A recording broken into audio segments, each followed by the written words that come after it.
Good evening दोस्तों। UPSC prime time में आप सभी लोगों का स्वागत है। मेरा नाम है प्रदीप कुमार और आप देखना शुरू कर चुके हैं यूपीएससी प्राइम टाइम। आज का जो टॉपिक हमारा है वह अप्रवासी भारतीयों से संबंधित है। आपने भारत में पत्रकारिता के क्षेत्र में एक बहुत बड़े व्यक्तित्व का नाम सुना होगा, जिनका नाम आपका है संजय बारू। उनकी बहुत ही एक चर्चित पुस्तक अभी हाल ही में आई हुई थी, द एक्सीडेंटल प्राइम मिनिस्टर, जो मनमोहन सिंह के बारे में थी और बाद में चलकर इस पर मूवी बनाया गया। तो आज इंडियन एक्सप्रेस में उन्हीं का लेख आया हुआ है अप्रवासी भारतीयों के बारे में। और जो आपको पता है कि अभी अमेरिका से बहुत सारे भारतीयों को भारत में लाया गया है, अमृतसर एयरपोर्ट पर उनको छोड़ा गया है। यह जो लेख आपका है उसी से संबंधित है। तो आइए हम लोग इसकी शुरुआत करते हैं। प्रवासी भारतीय दिवस पर अपने संबोधन में जो महात्मा गांधी के 1915 में दक्षिण अफ्रीका से भारत लौटने की याद में मनाया जाता है, कई प्रधानमंत्रियों ने विदेश में बसे भारतीय मूल के लोगों और अनिवासी भारतीयों से कहा है कि वे भारत माता के राजदूत हैं। वे भारतीय संस्कृति, सभ्यता, प्रतिभा और उद्यमशीलता का प्रतिनिधित्व करते हैं। पिछले महीने भुवनेश्वर में एक प्रवासी भारतीय सभा में प्रधानमंत्री नरेंद्र मोदी ने कहा था कि प्रवासी भारतीय भारत के राष्ट्रदूत हैं। लेकिन वे प्रवासी भारतीय जो अवैध रूप से अमेरिका में प्रवेश करने की कोशिश में पकड़े गए और जिन्हें अमेरिकी सैन्य विमानों से भारत भेजा गया, एक अलग तरह के राजदूत हैं। वे दुनिया को भारतीय प्रतिभा, उद्यमशीलता, संस्कृति या सभ्यता की याद नहीं दिलाते, बल्कि अवसरों की कमी, भेदभाव और भारत में असहज जीवन की ओर संकेत करते हैं, जो उन्हें अवैध रूप से प्रवास करने में या अवैध रूप से प्रवास करने की कठिनाई सहने पर मजबूर करता है। भारतीय स्वतंत्रता संग्राम के नेताओं ने भारतीय मजदूरों के जबरन यूरोपीय उपनिवेशों में भेजे जाने को लेकर नाराजगी व्यक्त की थी। यह न केवल मानवाधिकार और व्यक्तिगत स्वतंत्रता का मुद्दा था, बल्कि यह भी माना जाता था कि विदेशों में अल्प भुगतान पर काम करने वाले भारतीय श्रमिकों की स्थिति भारत माता के लिए कलंक थी। इसी कारण 1915 में ब्रिटिश भारत सरकार ने लंदन स्थित ब्रिटिश साम्राज्य से अपील की थी कि आर्थिक लाभ चाहे जो भी हो, यह मुद्दा राजनीतिक रूप से इतना गंभीर है कि इसे नज़रअंदाज नहीं किया जा सकता। भारतीय नेता इसे दास्ता के समान मानते थे, जिससे भारतीय समुदाय को विदेशी उपनिवेशों में गुलामी का दाग झेलना पड़ता था। आज के अवैध प्रवासी और पुराने गिरमिटिया मजदूर की स्थिति में कई समानताएं हैं, जिनके पूर्वज कभी गुलामी की जंजीरों में जकड़े थे।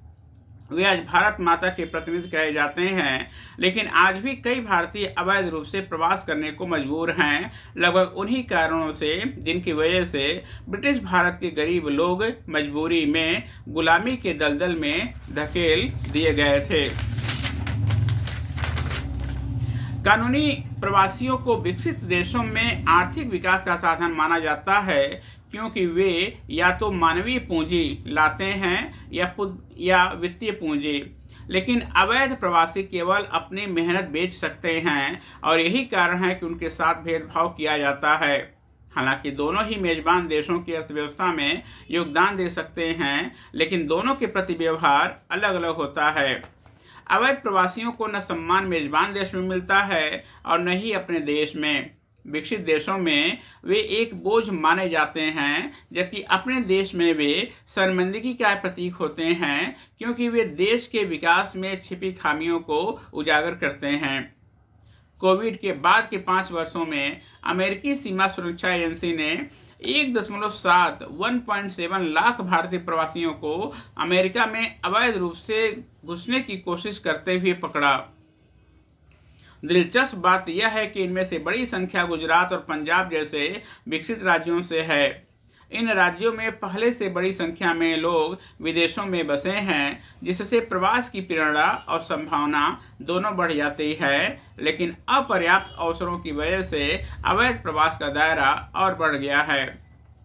प्रवास के दो पहलू सामने आते हैं। एक ओर भारत के प्रतिभाशाली और अमीर लोग दुनिया भर में सम्मान पाते हैं और खुशी खुशी भारत छोड़ते हैं। दूसरी ओर गरीब, और हताश लोग अवैध प्रवास का रास्ता अपनाते हैं, लेकिन उन्हें दुनिया अब ठुकरा रही है। डोनाल्ड ट्रंप ने भी यह अंतर स्पष्ट किया था। उन्होंने कहा था कि वे अमेरिका के दरवाजे भारत के प्रतिभाशाली लोगों के लिए खुला रखना चाहते हैं, लेकिन बेबस और गरीब लोगों के लिए नहीं। जहां एक और गरीब अवैध रूप से प्रवास कर रहे हैं, वहीं भारत के अमीर भी कानूनी रूप से विदेश जाने की राह अपना रहे हैं।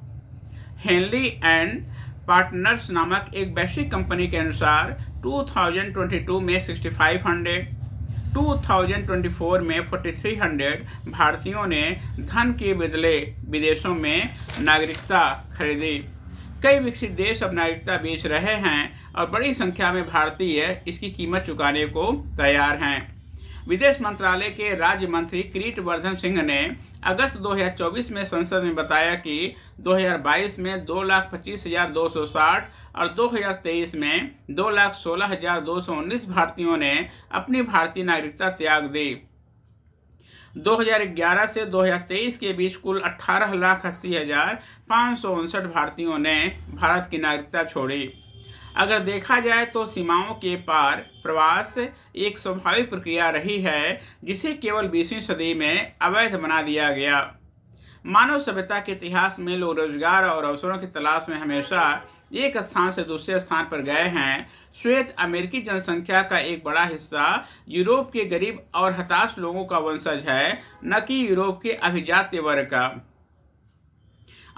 अमीरों का अमेरिका में प्रवास 20वीं सदी में शुरू हुआ, जबकि इससे पहले अमेरिका ने हाशिए पर पड़े और गरीब लोगों के लिए अपने दरवाजे खोले थे। लेकिन आज वही अमेरिका दुनिया के हताश और हाशिए पर पड़े लोगों के लिए अपने दरवाजा बंद कर रहा है। अब सवाल उठता है कि जो अवैध प्रवासी अमेरिका से लौटने को मजबूर हैं, वे अपने समाज को कैसे देखेंगे। जो लोग अवसरों की भूमि से लौट कर आए हैं, उन्हें अपने पुराने देश में क्या मिलेगा। हम उन प्रवासियों को कैसे स्वीकार करेंगे जो जबरन वापस भेजे गए हैं। PIO और NRI जैसे ऋषि सुनक, सत्य नडेला और अजय बंगा जब भारत लौटते हैं तो उनका भव्य स्वागत होता है, लेकिन अभी देखना होगा कि हम इन प्रवासियों को किस नज़र से देखेंगे। तो आज के UPSC प्राइम टाइम में बस इतना ही। प्रदीप कुमार की तरफ से आप सभी लोगों को शुभ रात्रि। बहुत बहुत धन्यवाद।